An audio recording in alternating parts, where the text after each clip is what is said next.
Forget the desert you see in the news. 2,500 years ago, this was the heart of the world. Welcome to Persepolis, the city of the Persians, the richest place under the sun. The Hook 28 nations paid tribute here. Gold was so common, it was used to plate the very walls.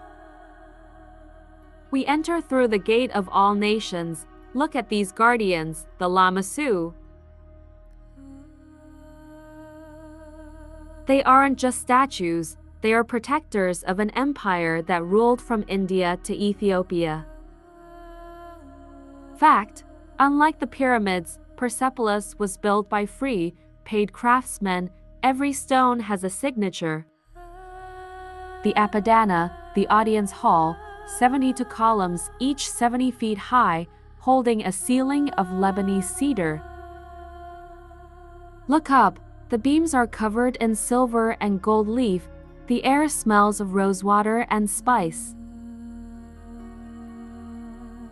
Darius the Great, he didn't want to be a tyrant, he wanted to be the king of kings. His empire gave the world the first postal system, the first human rights charter. Even the water was a miracle, the Kainat's underground rivers bringing life to the dry plains. At the New Year festival, Nowruz, the world came to Persepolis, seen. They brought gifts, ivory, lions, exotic fruits, and chests overflowing with gemstones. Fact: the Persian Empire was the first true superpower, home to 40% of the Earth's population. But every superpower creates enemies. Across the sea, a young man from Macedon was watching, seen. His name was Alexander, and he didn't just want to win. He wanted to replace the sun. The Battle of Gaugamela, 200,000 Persians against the iron phalanx of Greece. The Persian scythe chariots, blades on wheels charging into the heart of the storm.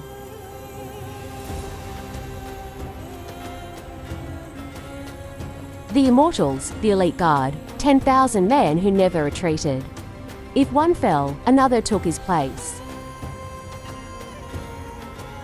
But the tide was turning, the old world was dying. The shadow of Macedon reached the palace walls. In 330 BC, the king of kings fled. Alexander entered the Golden Gates. He found wealth that defied imagination. 3,000 camels were needed to carry the gold away.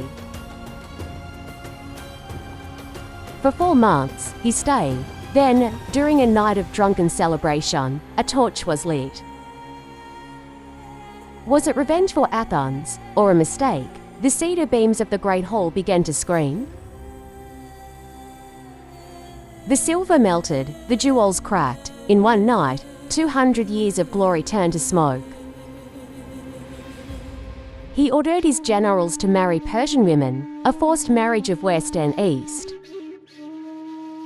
But the shadow was waiting. It was a fatal night. A celebration that became a nightmare. A Greek woman named Thais, legend says she tempted him to seek revenge for Athens. Thais threw the first torch, and the dream of unification began to burn.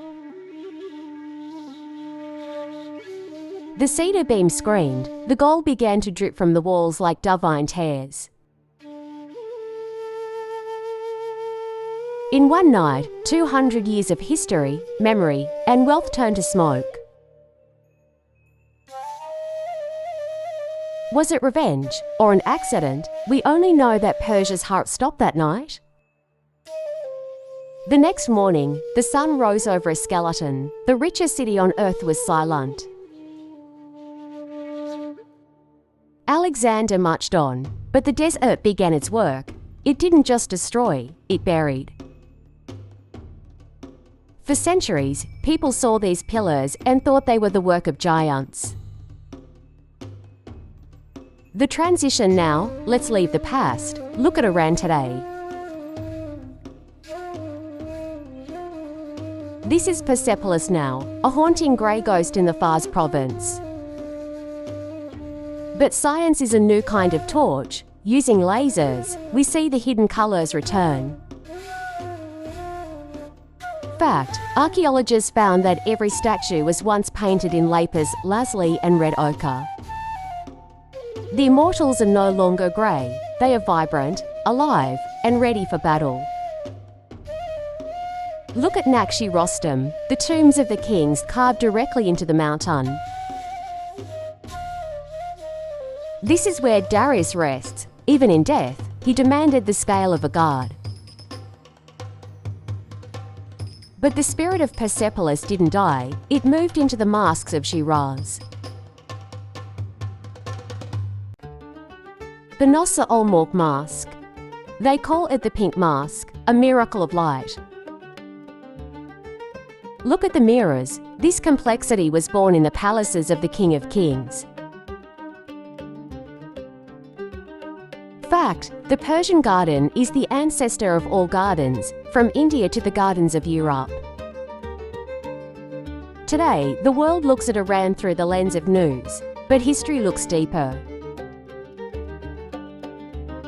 We are obsessed with Persia because it proves that beauty can survive any fire. Their dream of a unified world, under one sun... it still echoes in our hearts. This was the first true global empire. Cyrus the Great gave us the first charter of human rights. He didn't want to enslave nations. He wanted to lead them. He let the exiles go home. Even today, the calendar of Iran, the solar hydra, is the most accurate in the world. Their poets, like Rumi and Hafiz, still teach the world how to love and how to dream. Fact: the word paradise comes from the old Persian word paradise, a walled garden. We are obsessed with Persia because it proves that impossible beauty can survive the fire. Rome fell, Greece faded, Egypt slept, but Persia is a flame that never went out. They didn't build for their time. They built for ours, for the eternity of the soul. And the journey has only just begun. Don't let the sand bury the secrets. Subscribe to History Reborn. Thank you for traveling through time with us.